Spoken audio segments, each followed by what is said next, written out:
परिहार झाला, ओ परिहार झाला अवघ्या मागील दुःखाचा, अवघ्या मागील दुःखाचा.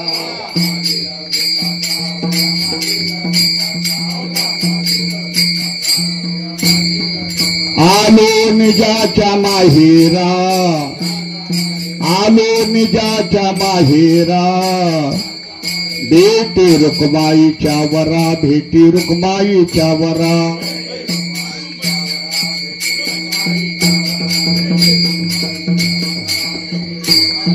आ तुका म्हणे वाणी, आ तुका म्हणे वाणी, गेली आता शेवधनी, गेली आता शेवधनी, गेली आता शेवधनी, गेली आता, गेली आता शेवधनी. आलो निजाच्या माहेरा, आलो निजाच्या माहेरा, भेटी रुक्माईच्या वरा, भेटी रुक्माईच्या वरा, भेटी रुक्माईच्या वरा, भेटी रुक्माईच्या. वयाला जातो म्हणजे मरतो, त्यावेळेला पहिला संस्कार काय हो, काय करतात? प्रेत उचलल्यानंतर त्याला घरातून बाहेर काढतात आणि गुरुजी स्नान घालतात. का? जन्माला आल्यानंतर दवाखान्यामध्ये जरी डिलिव्हरी झाली तरी तुम्हाला तुमचं बाळ तसं आणून देत नाही, स्नान करून. अरे ते तर प्रेत आहे, ते तर दगड आहे, तिथं माती आहे, त्याला आता गंध लावला काय, अन्न लावला काय, काय खामगाव. अरे मृत जैसा शृंगारीला ज्ञानेश्वर महाराज म्हणतात, का गाढव तीर्थी नानीला. अरे गाढवाला गंगेमध्ये नेलं, स्नान घातलं म्हणजे त्याला पुण्य लागलं का? नाही. प्रेताला किती तुम्ही सजवलं तर त्याची काही शोभा येणार आहे काय? नाही. मग करतात कशा करता? आमची परंपरा आहे, परंपरा आहे, लक्षात ठेवा. आणि म्हणून 9व्या दिवशी आईचा नाळ बाळापासून तोडला जातो. आईनं महिला मंडळी, आईनं मावशी, आमच्या ताई बी आल्या यवतमाळवाल्या. हे माझं काम आहे, 24 तास मी हेच काम करतो. आमची मंडळी येण्यात काढते की हे काय पटका बांधला, काय दुपट बांधला. अरे बाबा हे वारकरी संप्रदायाचं कीर्तन आहे. विठ्ठल विठ्ठल.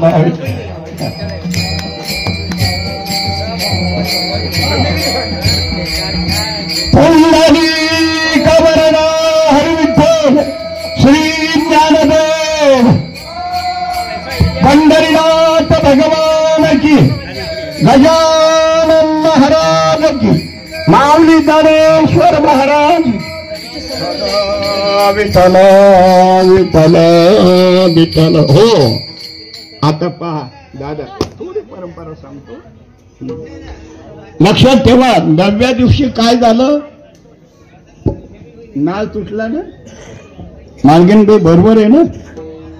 सांगा जरा. आणि म्हणून 9व्या दिवशी समारोप नाही. 9व्या दिवसाचा संबंध आईच्या शरीराशी आहे. आणि म्हणून यांना सगळ्यांना अडचण बरं काय. हा नीट लक्षात घ्या बसणारी मंडळी. हे आहे काय? हा गपोड शब्दाचा भाग नाही, हे सशास्त्र आहे. आणि म्हणून 9वा दिवस नाही करत, 10वी. 10व्या दिवशी आम्ही दशवी करतो, नदीवर जातो, पिंडदान पाडतो. अशुभ दिवस असेल 12वा नाव ठेवायचा. इतिपात असेल, अशुभ असेल तर आम्ही 11व्या दिवशी नाव ठेवतो. कितव्या दिवशी? 11व्या दिवशी. म्हणून काही भागात 11वी करण्याचा प्रभात आहे. 11वी करतात पण 11वी नाही चालत. 12व्या दिवशी काय झालं? या शरीराला नाव ठेवलं. नाव चिमाजी, गोमाजी, एकनाथ, तुकाराम नाही काय, ज्यांच्या संबंधानं बोलतो आमच्या मावशीबाई, त्यांचं नाव ठेवलं दोडाबाई. हे 12व्या दिवशी या शरीराला ठेवल्या जाणारं नाव आहे. मी तुम्हाला असं विचारतो, की आईच्या पोटातून जन्माला आलेल्या मुलीच्या आणि मुलाच्या कपाळपाटलीवर कधी नाव पाहिलं तुम्ही? आहे नाव? मग 12व्या दिवशी नाव तुम्ही ठेवताना, तुमच्या आवडीनं ठेवताना नाव ठेवलं ज्ञानेश्वर, आणि दारूच्या दुकान शिवाय कधी शिल्लक राहतच नाही. कशाचा ज्ञानेश्वर? नाव ठेवलं शिवाजी, आणि चक्कीवर दळण घेऊन जातो. असा होता का शिवाजी? अरे सबल जर हातात घेतली तर आपल्या स्वतःच्या ताकदीनं 4 चाकडा करून दाखवत होते ते शूर छत्रपती शिवाजी. आणि आमची शिवाजी कोणीकडे पळतात. म्हणून नावही ठेवताना सुद्धा तुम्ही आम्ही सुद्धा जाणून नाव ठेवलं पाहिजे की त्या नावाचं सार्थक झालं पाहिजे. आमच्या आळंदीला म्हणतात नाव गंगूबाई, आणि घरात पाण्याचा थेंब अजिबात नाही. नाव शांताबाई, सावलीत कोणाला बसू देत नाही. नाव गंगाधर, आंघोळ नाही महिनाभर. आता गंगाधर असल्यावर नाव ठेवायचं काय गावे? असं कधी हे लाक्षणिक नाव आहे. नीट त्यानं ठेवा. मी कशा करता बोलतो तुमच्याशी. 12व्या दिवशी देहाला नाव ठेवलं, जन्माला आलेल्या बालकाचं नाव ठेवलं, म्हणून 12वीच्या दिवशी कार्यक्रम नाही. मग आता 13वीच्या दिवशी कार्यक्रम का? 13व्या दिवशी तुम्ही ज्या जीवाला नाव ठेवलं, ज्याला पाळण्यात घातलं, गोगऱ्या केल्या, बरं का भागवतीत बाई ध्यान ठेवा, आणि मग आवडीनं नाव ठेवलं, तिथं गलत झाली आपली. कारण आपण देवाचे आहो, पण आपल्याला नाव ठेवलं जीवाचं, आणि त्याच्यामुळं 12वी नाही चालत. 13वीच्या दिवशी आपण नदीवर जाऊन देवाच्या समोर कबूल करत असतो, हे भगवान ये हमारा नहीं था, आम्ही चुकीनं त्याचं नाव ठेवलं. ये तेरा है. कोण्या दिवशी? 13वीच्या दिवशी. ये तेरा है, हा तुझा आहे, हा दिवस आहे 13वीचा. शिरेन गुलाबजाम ती आपापली पद्धती आहे. लक्षात ठेवा. ये 13 आहे, आणि जीव कोणाचा आहे? कोणाचा आहे जीव? माय बापांनी रजवीर्य संघाने शरीर तयार केलं का जीव तयार केला?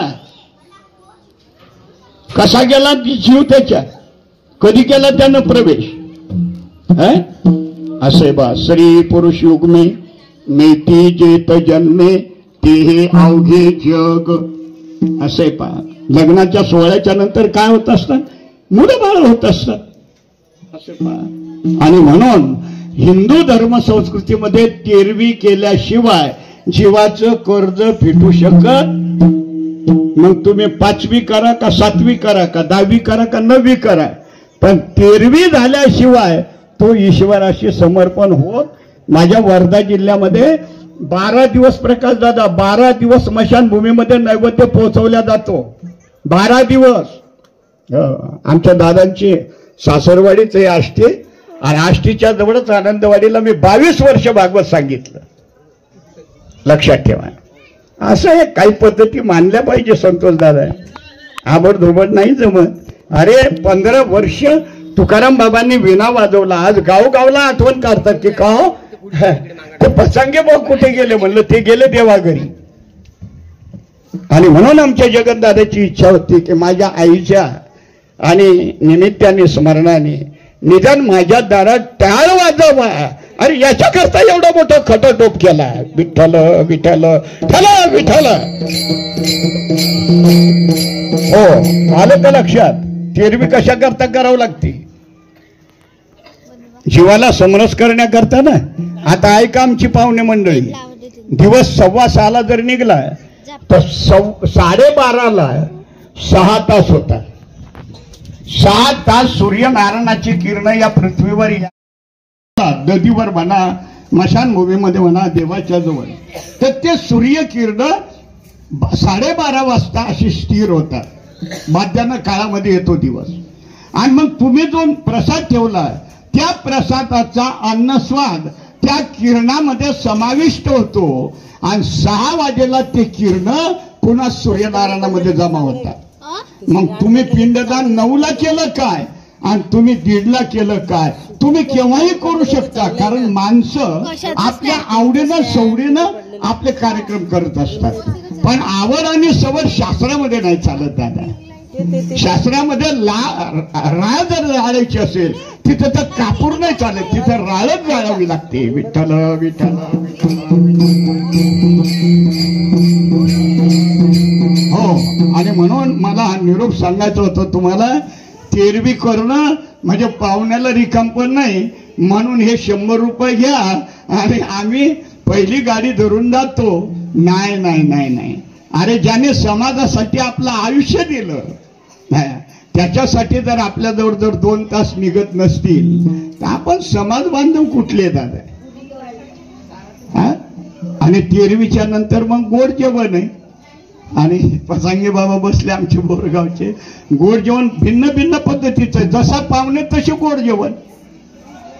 गोड खाणारा असला तर पुरणपोळी, आणि दुसरा जर असला तर आडवं उभं, त्याचं गोड जेवण वेगळं आहे.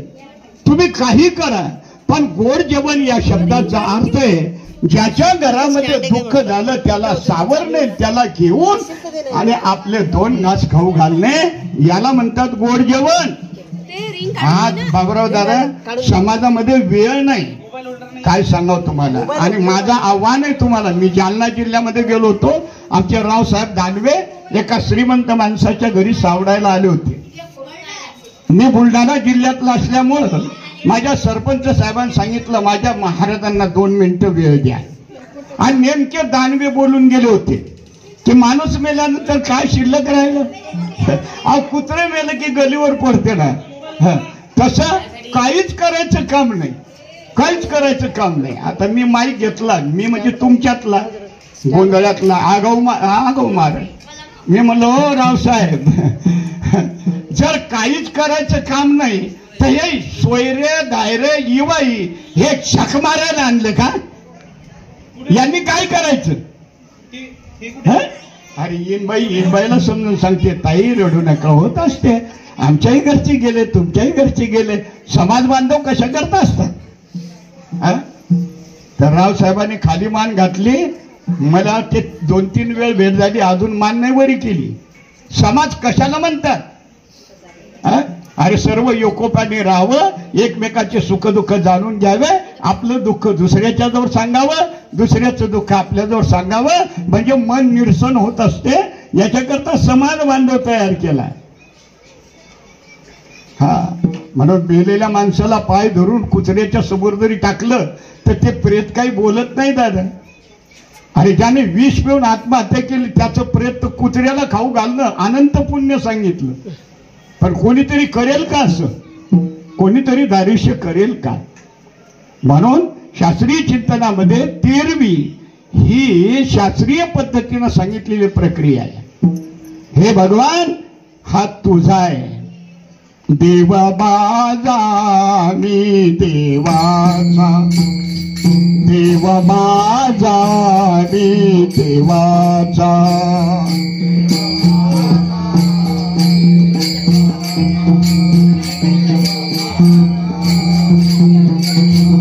ओ देव माझा मी देवाचा, देव माझा मी देवाचा.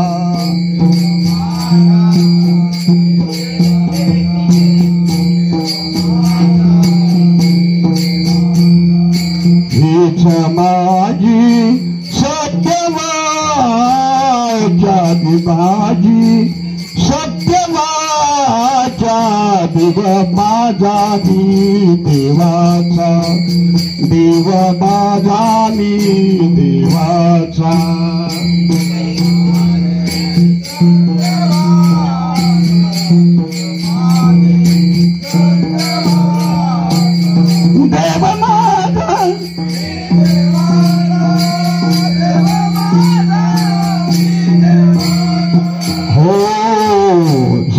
तेरवी झाली नाही तर ज्या कुळातला माणूस मरण पावला त्याच्यावर कर्ज शिल्लक राहिल्याशिवाय राहणार.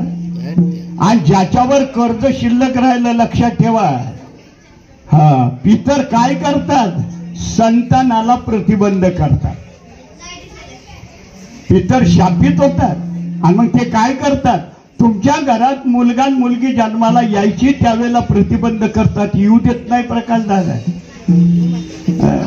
मग तुम्ही किती दवाखाने करा, जमत नाही. मग मला सांगा, 5-50 माणसाला जर संतोष दादा आपण जेवू घातलं तर त्यांचा आत्माराम काय म्हणेल, किती संतुष्ट होईल बरं. शरीर खाते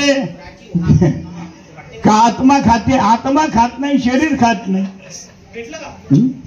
शरीराला खत लागते, पण शांत कोण होते? आत्माराम होते ना. आत्माराम म्हणते, काय पतंगीच्या घरी पहा बरं, ओळखी नाही पाळखी नाही, पण त्यानं बिचाऱ्यानं आपल्याला प्रेमाने जेवायला बनवलं बरं. हे हा आहे पुरुषार्थ. अरे कुत्र्यासारखं दरवाजे बंद करून घरात खाणं, हे तर चिमण्यान कावळे बी करतात. माणसाच्या जीवनामध्ये काहीतरी पुरुषार्थ असला पाहिजे.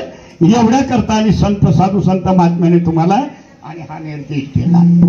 प्रत्येक माणसाचा शेवट हा चांगल्या पद्धतीनं झाला पाहिजे आणि चांगल्या पद्धतीनं तुमचा शेवट व्हावा असं जर वाटत असेल तर तुम्हालाही तुमच्या जीवनात सर्वाशी चांगलेपणानं वागावं लागल का नाही. तुम्ही जर दुसऱ्याशी वाईट वागले तर तुमचा दिवस कसा चांगला होईल. याच्याकरता तुम्ही सज्जन झाले पाहिजे, तुमच्यात मी नाही आलं पाहिजेत, लक्षात ठेवा. हो, 2च दिवसाचे पाहुणे आहेत आपण. अरे काळ केव्हा येईल आणि केव्हा घेऊन जाईल काही सांगायला जमणार नाही, एक लक्षात ठेवा. हो, आम्ही नेहमी म्हणत असतो, मौत जब तुझको आवाज देगी घर के बाहर निकलना पड़ेगा. मौत जब तुझको आवाज देगी घर के बाहर निकलना पड़ेगा.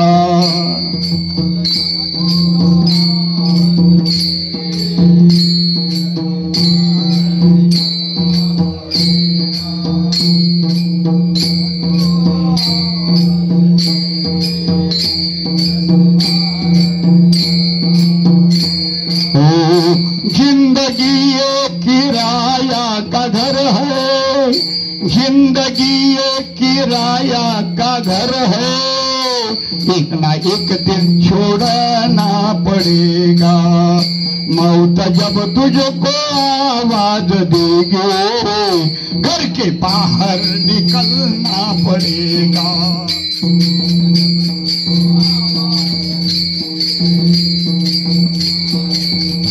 हो, आता लक्षात आलं. सगळ्या ठिकाणी माणूस बाजूला जाईल, पण ज्या दिवशी मरण येणार आहे त्या दिवशी काही बाजूला जाता येणार. आमची बाई बसली मुंबईवाली, सांग किती बोलत होती आईजी, पण एका सेकंदात शांत झाली. काय? अरे शक्ती येते, एकदा ती शक्ती इंद्रिय उल्लंघन करून गेली की पुन्हा येतच नाही ना. म्हणून तुकोबाराय म्हणतात, तुमचं जीवन चांगलं व्हावं असं जर तुम्हाला वाटत असेल गड्या हो, तर या जगात एकमेव साधन असे, ते साधन आहे फक्त देवप्राप्ती, भक्ती, परमार्थ आणि धर्मकार्य सज्जनता. ही जर तुमच्या जीवनामध्ये असेल तर धावून लोक येतील दादा तुमच्या कोणत्याही कार्यक्रमाला.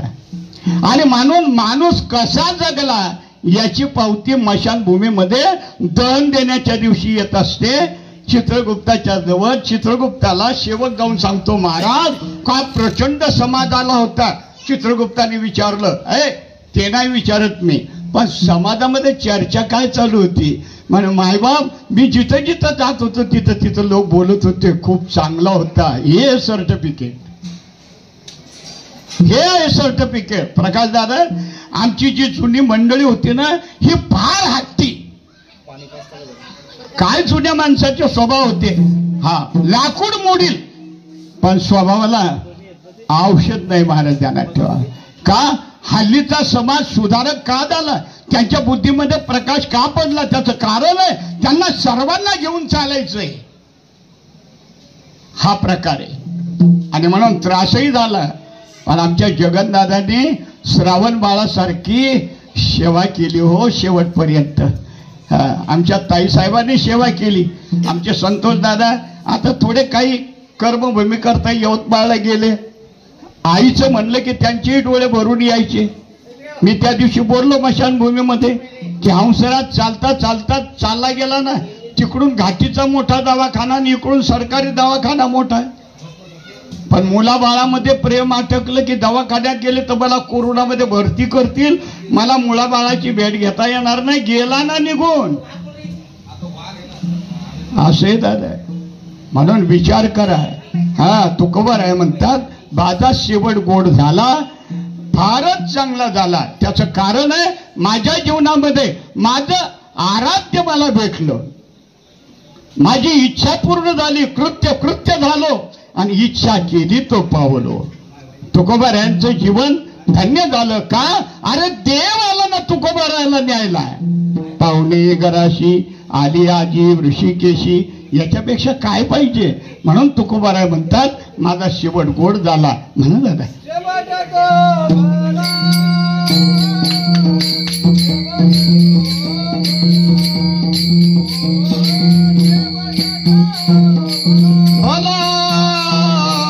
शेवट तो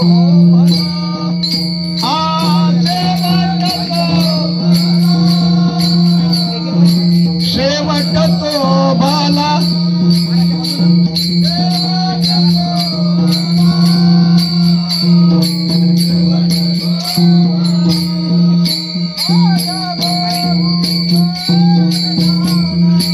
माझा भाऊ गोड झाला.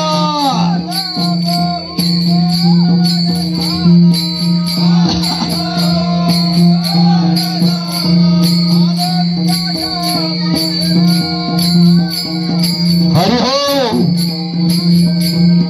वा वा वा. आलो ज्याच्या माहेरा, ज्याच्या माहेरा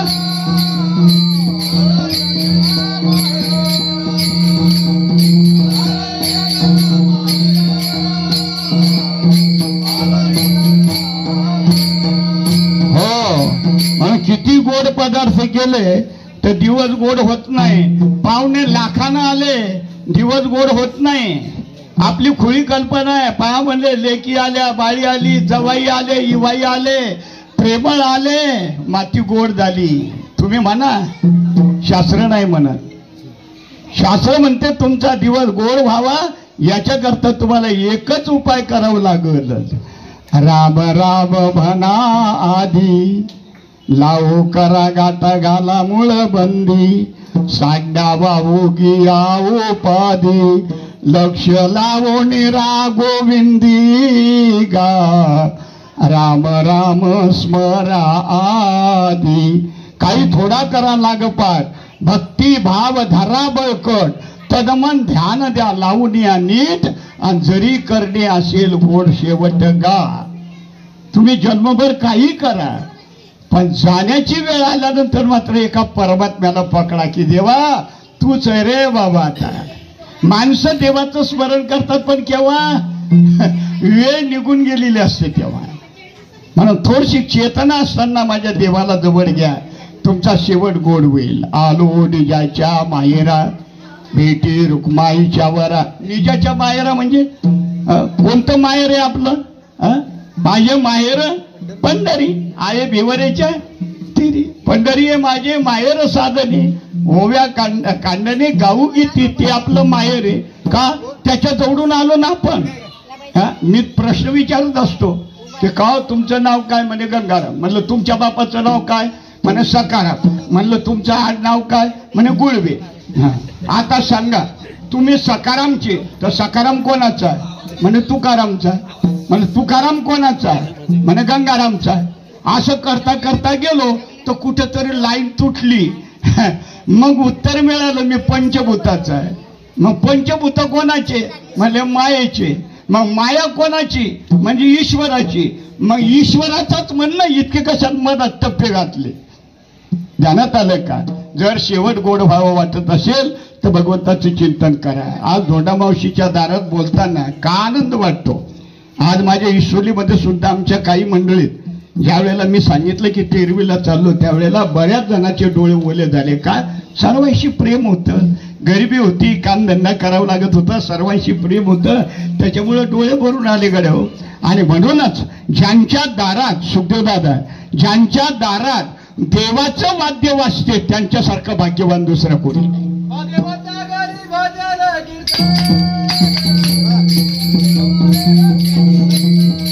वा वा.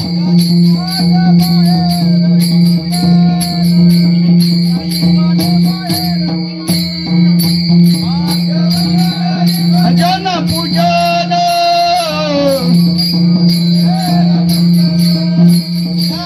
वाट पाये रघुनंदन. हो, आवडे देवाशी तो ऐका प्रकार नामाचा उच्चार रात्रंदिवस. पहा आता दादाने प्रमाण दिलं. वैष्णवा घरी सर्व काळ. कशाचा कोल्लोळ? राम नामाचा कोल्लोळ. म्हणून देवाचं नाव न घेता तुम्ही सर्व जे जगात कराल दादा ते सगळंच्या सगळं व्यर्थ आहे. अरे किती पैसा मिळवला, आणि जर तुम्ही यमाच्या जवळ गेलं सांगितलं यम दादा फक्त चेकवर सही करण्यापुरतं आयुष्य द्या, देईल? काय कामाच्या आहे या सगळ्या वस्तू? भौतिक जीवन प्राप्त आणि सादर करण्याकरता मुली बाळी हैले बंगडे माळी हे सगळं सगळं, परंतु पारमार्थिक जीवन पूर्ण करण्याकरता मी ज्याचा आहे त्याला खरं ओळखणं. ज्या कुत्र्यांनी मालकाला ओळखलं त्याला मार खावं नाही लागत, त्याला टोले खावं नाही लागत. तसं ज्या जीवाने देवाला ओळखलं त्याचा सगळा भवन सागरच चुकला महाराज. म्हणून आलो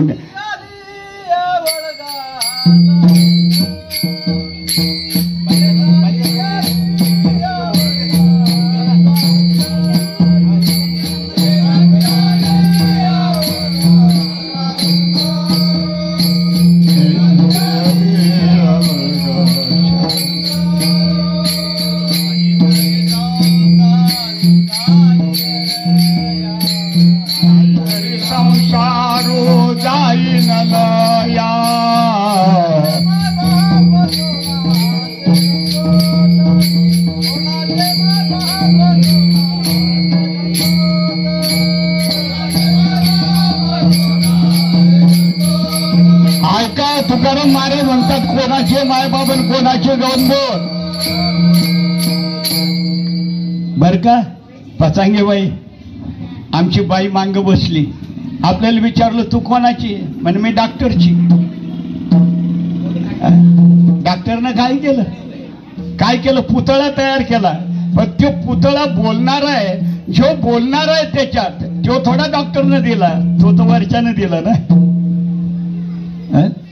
ध्यानात ठेवा, कवनाचे मायबाप कवनाचे गणगोत, हे सगळे इष्टमित्र परिवार कशासाठी दादा?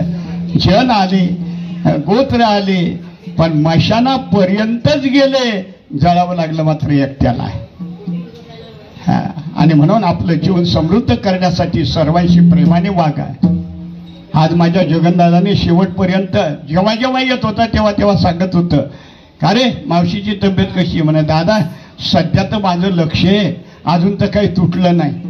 जाणार अरे बाहेरून आणि पैसे खर्च करून आणि त्या ठिकाणी आईला डबा पोचवला, दवाखान्यापर्यंत नेलं, त्या दिवशी सुद्धा दवाखान्यात नेलं दादा. पण जिथं माणसाचं आयुष्य संपलं तिथं डॉक्टर काय करणार दादा?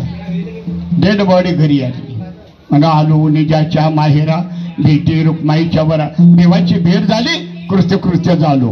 आतापर्यंत या मृत्यू लोकांमध्ये जेवढं सुख दुःख आम्ही भोगलं, आता आमचा प्राण गेला, आता कुठे? आता काय करणे? परिहार झाला अवघ्या मागिल्या दुःखाचा, आलो निजाच्या माहेरा भेटी रुक्माईच्या वरा. आता माझे दादा शेगावची इथं आहे. बोला दादा, मेल्यानंतर काय कर्ज राहिलं? मेलेल्या माणसाला कोणी कर्ज मागितलं? मेलेल्या माणसाला कोणी विचारलं की तू जेवला का उपाशी? लक्षात ठेवा, हे सगळं समाप्त होऊन जाते. तत्ताम परमम गेलाय. आणि म्हणून एक चार्वाक नावाचा शास्त्रकार सांगतो, अरे जितका पैसा निघल तितका काढा, खूप मजा करा, मेलं की ऋणम कृत्वा घृतम पवे. आता कोण कोणाचं देणार आहे? पण बाबा आमचं शास्त्र सांगते, ज्याचा एक नया पैसा तुमच्याकडे राहिला आणि तो जर तुमच्यावर जर कर्ज रूपाने राहिला तर तुम्हाला त्याच्या घरात राहता मांजर होऊन घराचं राखण करावं लागेल, पण सुट्टी नाही होणार. मग सांगा, इकडं आड आहे आणि तिकडं वीर आहे, तुम्हाला जसं करता येत असेल तसं करा. विठोबा रुक्माई, ठोबा रुक्माई, जय जय ठोबा रुक्माई, जय जय ठोबा रुक्माई, हा जय जय ठोबा रुक्माई. माणूस मरण पावला, सगळं कर्ज खंडित झालं, परिहार झाला मागिल्या अवघ्या दुःखाचा. कोणतंच दुःख नाही राहिलं, आध्यात्मिक नाही, आधी भौतिक नाही, कोणतंच नाही, कोणाचं कर्जही राहिलं नाही. आणि म्हणून शेवटच्या चरणामध्ये तुकाराम महाराज म्हणतात, आता जी मी वाणीनं बोलत होतो ना, चांगलं बोलत होतो वाईट बोलत होतो, ती वाणीच निघून गेली, बोलायचे काम नाही आता. तुका म्हणे वाचा राहिली कुंठीत, बोलायचे काम नाही आता. आता कुठं बोलायचं काम आहे? आणि म्हणून जगद्गुरु तुकोबाराने शेवटच्या चरणामध्ये इथंच आपल्याला ज्ञानेश्वर माऊली करून थांबायचं. आणि माझे दादा आहेत पाठीमाग आणि मी पुढे. तुका म्हणे वाणी, तुका म्हणे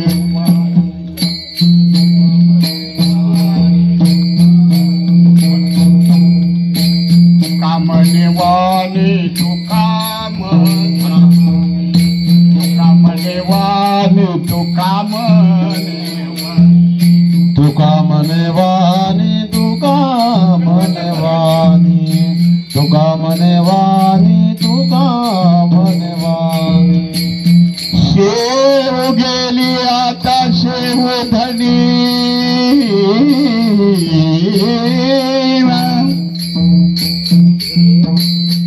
शेव आता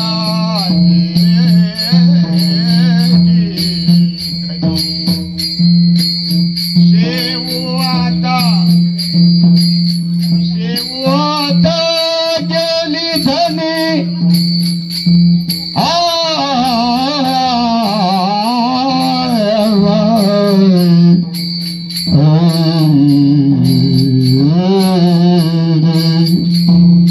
शिव आता गेली धनी, शिव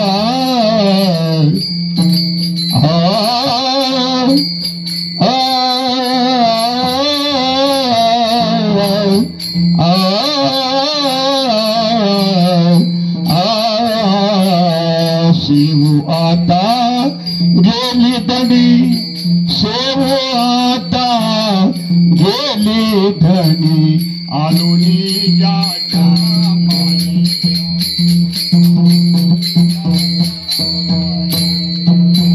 शिव आता गेली धनी,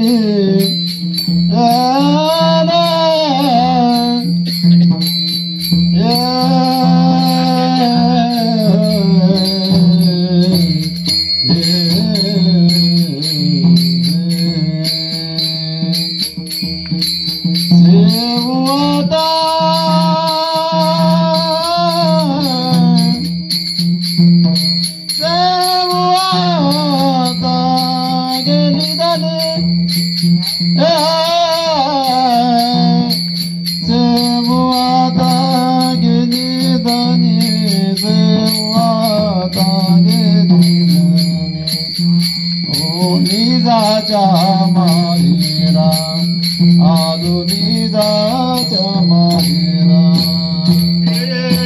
रुक्माईच्या बरा 1 2 3 4 5 6 7 8 1 2 3 4 5 6 7 8 गेली आता शेवधनी.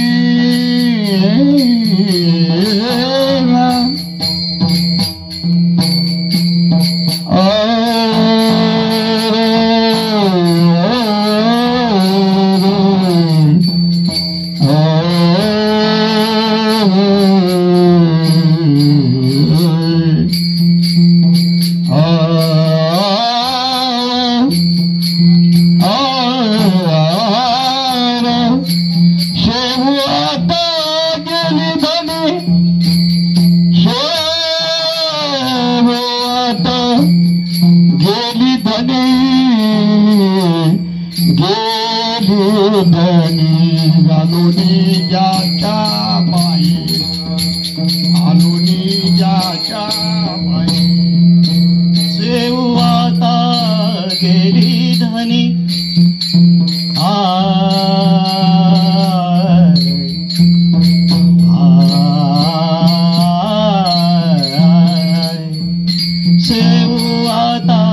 गेली धनी सेवाता गेली धनी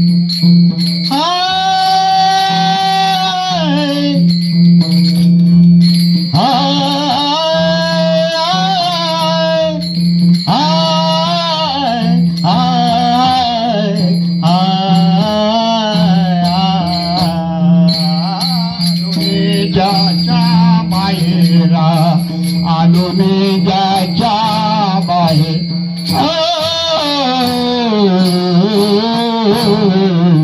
ज्ञानेश्वर माऊली जय जय ज्ञानेश्वर माऊली ज्ञानराज माऊली तुकाराम ज्ञानेश्वर माऊली हो एक वाक्य बोलतो प्रकाश दादा ज्याच्या दारात हरिनामाचा गजर वाजला तुका म्हणे गाजे वैकुंठी सोहळा आज खामगावात मी तुमच्या रायगड कॉलनीमध्ये एका माजी सैनिकाच्या घराच्या समोर उभा आहे पण खोटं नाही सांगत आता तो कॅमेरा नाही आपल्या जवळ वरी वैकुंठ धामामध्ये हा गजर चालू आहे हा फरक आहे लक्षात ठेवा जसं कॅमेऱ्यामध्ये पाहिल्यानंतर मोबाईलमध्ये पाहिल्यानंतर आपलाच फोटो आपल्याला दिसते बरोबर आहे ज्ञानेश्वर का दुसऱ्याचा दिसते नाही काढून ठेवलेला असला आणि सुरू केला तर मग दिसते आपलाच फोटो आपल्याला दिसते तसं इथं हरिनामाचं चिंतन जर चाललं असेल तर देवाला इतकं आवडते आणि शेवट सांगतो तुम्ही काही करा तुम्ही मीठ द्या पीठ द्या डाळ द्या मिरच्या द्या पदरात बांधून पण त्या कुठं सुटतात विश्रांतीवर सुटतात ना मग गेली का सोबत शिदोरी कपडे काड्या गवऱ्यामध्ये जळले गेले का सोबत पण हे परमार्थ रूपी चिंतन ऐका दादा तुम्ही संपूर्ण सेवा केली गजानन महाराजांची शेवटपर्यंत खरं म्हणजे आजचं श्रेय सुखदेव दादा माझ्या दादाला आहे बरं काय नाही तर हे माझ्या समोर हे दोघं जण आहे मी म्हणलं दादा आपले वाडीवाले चोपडीच्या मळ्यातले जर भेटत असतील तर थोडासा कार्यक्रम होईल अन्यथा होऊ शकत नाही पण आमच्या दादाने प्रल्हाद गीते यांनी साक्ष दिली की जगन फक्त तू तुझी तयारी करून ठेव आणि म्हाताऱ्यानं पहा बरोबर आणले आणि या ठिकाणी कार्यक्रम करून ठेवला या कार्यक्रमाचं सर्व श्रेय आमच्या गीते साहेबांना आहे आणि त्याच्यासोबत त्यांचा सन्मान राखून ही सगळी आमची बाटी मंडळी असेल आमचे सुखदेव दादा असतील प्रल्हाद दादा असतील रामभाऊ दादा असतील बरं का हे सगळे मुळे आमचे वसंत दादा सगळी मंडळी फक्त त्यांच्या प्रेमाकरता आली आणि म्हणून त्यांचं म्हणणं होतं प्रकाश दादा जर देवाचं गायन होईल तरच आम्ही खाऊ आणि म्हणून मी पाहुणे मंडळीला थोडासा त्रास दिला क्षमा मागतो मी अगदी तुमचं तयार आहे अगदी 5 मिनिटामध्ये या ठिकाणी तुमची व्यवस्था होईल आणि या ठिकाणी माझ्या सर्व परिवारातल्या ज्या सगळ्या मावश्या बहिणी मुली ह्या सगळ्या आल्या आणि रेखाबाई तुला एकदा सांगतो